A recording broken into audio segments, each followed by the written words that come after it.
É, rapaz, tomei essa aí bem no meio da testa. Já faz um tempinho isso aí, foi acho que em fevereiro, foi na época do último lançamento do Oficina de Consultórios, mas me deixou pensando duas coisas. Eu vou falar nesse vídeo em 3 etapas e a outra no próximo vídeo, né? Mas antes, eu quero começar com uma charada. Quero ver se você mata ela, se você mata essa charada aí. Num domingo de manhã, 2 caçadores percebem pegadas de urso na frente da cabana deles. E aí eles resolvem perseguir esse urso. Mas para não se perder nessa trilha, eles usaram uma bússola que calculou exatamente o percurso deles. E eles observaram lá que eles percorreram exatamente 1,5 km para o sul, depois 3 km para o leste e, por fim, 1,5 km para o norte, voltando ao exato ponto inicial. Eu espero que você não tenha se perdido aí nos detalhes, nem tenha errado as contas, porque eu só tenho uma única pergunta para fazer para você. Afinal, qual é a cor do urso?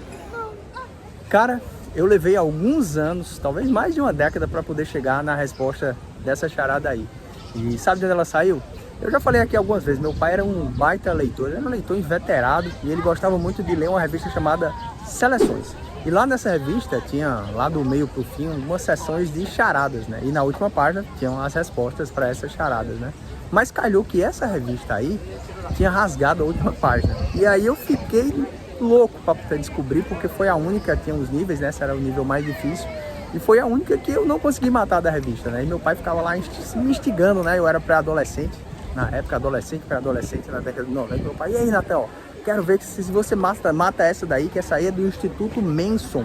E na época eu não sabia, nem fazia ideia, né? Mas eu fiquei com aquela coisa na cabeça. Por que será que esse Instituto Manson deve ser um negócio muito difícil? Não sabia eu que anos mais tarde eu ia entrar na Mensa, né? Eu fiz a prova da Mensa, descobri que o nome é Mensa, né? E virei Mensan desde 2017. Mas nunca falei isso, acho que muito pouca gente sabe. Agora eu tô contando aqui, e não contei antes porque não faz o menor sentido de falar da Mensa aqui, porque não é o foco do meu conteúdo que eu produzo aqui. Mas essa charadinha martelou na minha cabeça. Interessante, cara, que quando eu fiz a prova da Mensa, lá em 2017, tinha nada a ver com essas charadas aí. O teste que aplicaram na gente foi, na verdade, o teste das matrizes progressivas de Heaven.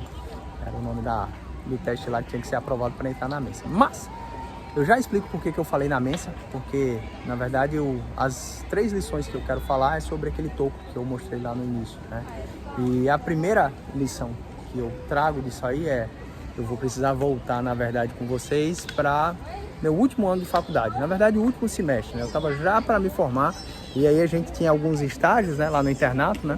Eles são 5 estágios: cirurgia, clínica médica, ginecologia, pediatria e medicina comunitária, medicina da família e comunidade. Em um desses estágios a gente ia lá para um PSF, né? E eu fui lá no PSF e tinha uma médica lá, uma médica de uns 40, 50 anos lá, que já estava lá, né? E naquela época, olha que engraçado, já existia um zoom aí, que a qualidade dos médicos seria muito ruim, a qualidade dos médicos, a formação médica está piorando, os médicos vão ser mal formados. E aí, isso era uma segunda-feira de manhã, e a médica falou: olha, você viu ontem no Fantástico? Naquela época o pessoal assistia bastante Fantástico, né? E ela disse: você viu ontem no Fantástico? Uma médica, uma estudante de medicina, tá para se formar, assim como eu estava também.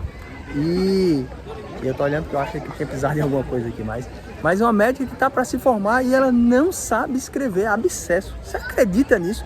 Ela não sabe escrever abscesso, porque abscesso é muito fácil, né? E aí começou aquele clima lá, sabe Chaves, né? Que o Chaves para o professor Girafales fazia com o Chaves, né? E o Chaves falava: não, essa é muito fácil, pergunte uma mais difícil. Eu disse: não, quero que você responda essa. E ela ficou ali de professor Girafales comigo, cara. E, cara, naquela hora ali, me fugiu geral, né? Hoje eu sei escrever abscesso, né? Mas naquela hora ali, cara, eu fiquei olhando pra ela, ela começou, né? A, né? Porque abscesso é muito fácil, vamos lá. A, B, e, cara, ficou um clima chato pra caramba, né? E a primeira lição que eu queria compartilhar com vocês aqui é: cara, não se sinta inferior a ninguém, não se sinta. Por quê? Porque existem vários tipos de inteligência, né? Às vezes o cara que tem uma inteligência espacial, ele às vezes não tem uma inteligência, por exemplo, gramatical. Às vezes o cara, ele tem, eu já vi muita gente assim, que é muito, muito inteligente, mas tem alguns bloqueios do tipo está com acento ou está, né? E aí, conheço gente muito inteligente, cara. Inclusive dizem que o Einstein, ele tinha dificuldade com contas. Quem ajudava ele era a mulher dele com conta, né, cara? Então, a inteligência, ela tem vários tipos, né? E o meu pai, esse mesmo pai lá da revista Seleções, ele sempre dizia, olha, tem a inteligência racional, tem a inteligência espacial, aliás, tem a inteligência racional, a inteligência espiritual enfim, ele falava dos vários tipos de inteligência que tinha, né?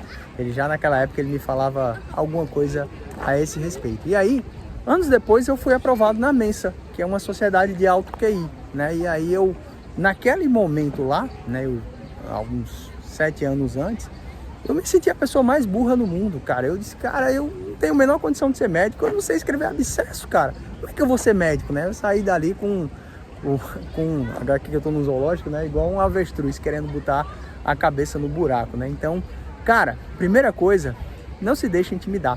Tá? Provavelmente você tem um tipo de inteligência que eu não tenho, né? Ou que, de repente, alguém que te aperta, né? Assim como essa fulana aí, que é uma anestesiologista lá do Rio Grande do Sul, que ela quis dizer assim, olha, você é analfabeto, né? E nesse caso aí, especificamente, não fui eu que escrevi, realmente tinha sido a equipe.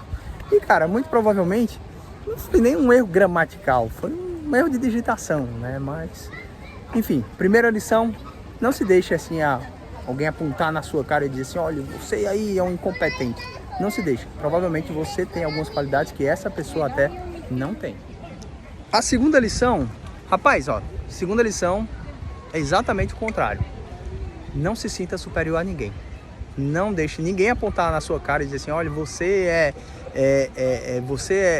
é muito, muito burro, você é um cara que não tem condições de ser médico, você não tem condição disso, daquilo.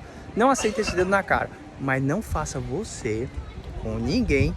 O que a fulana fez comigo, com a minha equipe na época lá, de dizer assim, olha, você está descredenciado, tá? Não faça isso. Justamente por isso, cara, sempre tem um peixe maior. Sempre vai ter alguém que é mais esperto que você, que é mais especialista que você, que é mais competente em alguma outra coisa. Então, da mesma forma que você não deve se achar superior, não deve se achar inferior às outras pessoas, cara, talvez você não seja tão inteligente quanto você pensa, né? E aí eu volto novamente na Mensa. Lembra do dia que eu fui fazer a prova lá das matrizes progressivas de Heaven? Cara, eu quando fui fazer a prova, né? Antes eles fazem uma entrevista, né? E na entrevista eles perguntam 3 coisas só, né? Porque as pessoas que têm alto QI, elas têm proporcionalmente mais essas coisas, né? Que é ser canhoto. Meu pé esquerdo não serve pra nada, só pra subir em ônibus. Não sei, cara, não sei fazer nem rabisco com a minha mão esquerda. Minha mão é a mão direita. Então já comecei mal. Segunda coisa, perguntou se eu era míope. Dizem que os míopes, eles são mais inteligentes, são mais afeitos a atividades intelectuais. E eu, exatamente o contrário, eu sou auto-hipermétrope, que se você não é oftalmo, é o contrário da miopia, né? E a terceira coisa eu esqueci, né? Mas eu não tinha nenhuma das 3, né? E aí quando eu olhei em volta, eu disse, cara, não, cara, esse lugar aqui não é pra mim. Um bocado de gente assim que curte, sei lá, Star Wars, tal. Pessoal mais assim com cara de... e curte outras paradas que não eu, né? Só que tinha uma menina lá, e essa menina foi muito curiosa a história dela. Essa menina, ela trabalhava limpando o shopping cidade de São Paulo. E aí, na Mensa tem um montão de médicos, né? A maioria dos médicos que está na Mensa não são médicos bem-sucedidos financeiramente. Olha que interessante. Porque na maioria das vezes eles não são tão organizados, enfim.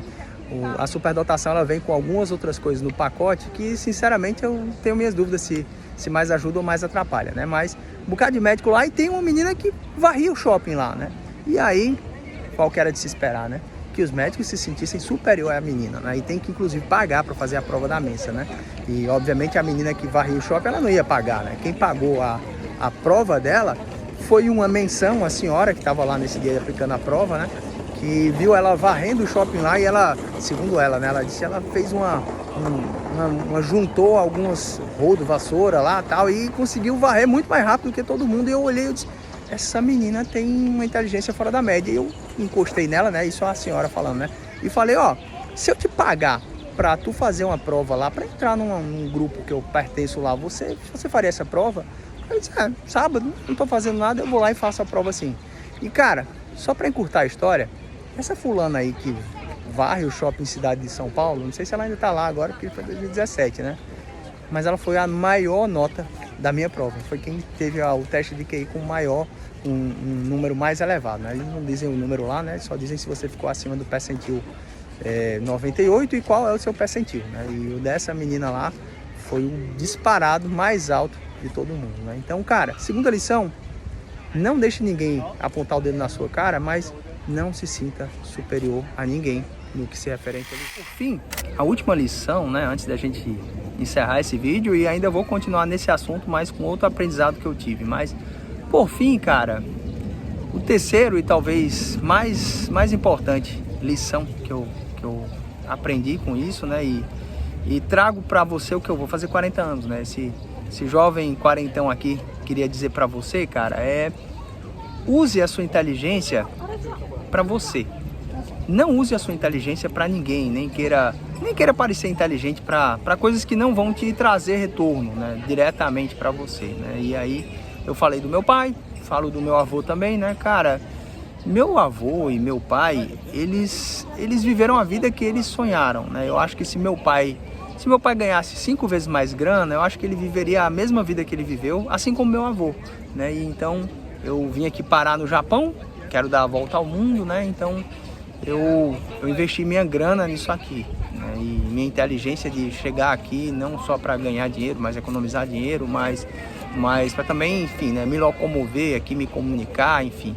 Eu estou utilizando a minha inteligência para uma coisa que eu quero, né? A inteligência, ela não deve ser para outras pessoas. E vou te dar um exemplo de como eu já usei minha inteligência para coisas que não diria erradas, mas, cara, minha inteligência e meu dinheiro já foram utilizadas assim para pertencer a certos grupos que não dão a mínima para mim, que não me trazem retorno e que não me interessam, né? E aí, com 40 anos, ou quando você vai se aproximando, tem gente um pouquinho mais cedo, é mais esperto até, tem gente que não aprende nunca isso, mas cara, eu um tempo atrás eu inventei a tal da lente, né? A lente para cirurgia de catarata. E aí nessa lente ela fez, eu já falei isso, que ela foi um fracasso com a parte econômica em si, com o pessoal da indústria, mas foi um baita sucesso com alguns médicos, né? Com o meio médico em geral, né? Então isso me deu um certo networking e na época eu ganhei uma passagem e uma inscrição para um congresso que foi em San Diego, na Califórnia, para apresentar a minha ideia lá. E novamente fez um baita sucesso lá com os médicos, mas não fez sucesso com quem tem a grana, né? Quem pagaria para poder comprar a ideia, né? E eu continuei investindo nisso, né? Teve vezes que eu viajei para os Estados Unidos para esse mesmo congresso, do meu próprio bolso, e pagava $1.000 só de inscrição, cara. E, cara, chegou uma hora que eu disse, cara, o que eu tô fazendo aqui? Eu não vou conseguir vender essa parada. Eu tô buscando, de certa forma, aprovação e respeito de gente que, cara, não vai dar nunca a mínima para mim, né? Na oftalmologia em si, né?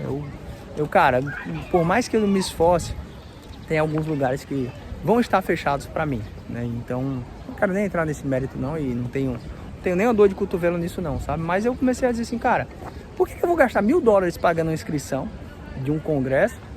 Dá R$5.000, cara.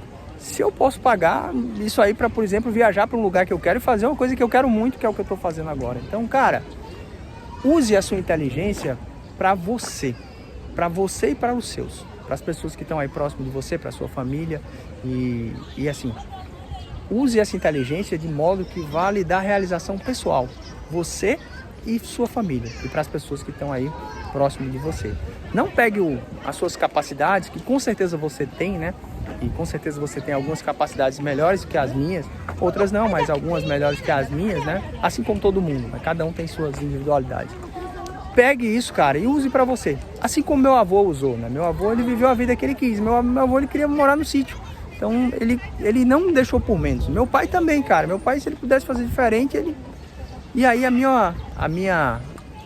sarrafo é muito alto. Porque eu olho pro meu pai e digo, cara, meu pai foi 100% realizado. Meu avô também. Eu não posso deixar por menos, né? Então, era isso aí que são essas as lições que eu trago esse cutruco aí que eu tomei. E, cara, vê, né? Foi até interessante pra mim, né? E no próximo vídeo, amanhã não, no próximo vídeo, eu vou falar pra vocês da outra lição que eu tenho disso aí, beleza? Então é isso aí, se você gosta desse tipo de informação, se inscreva no canal. Um abraço e até o nosso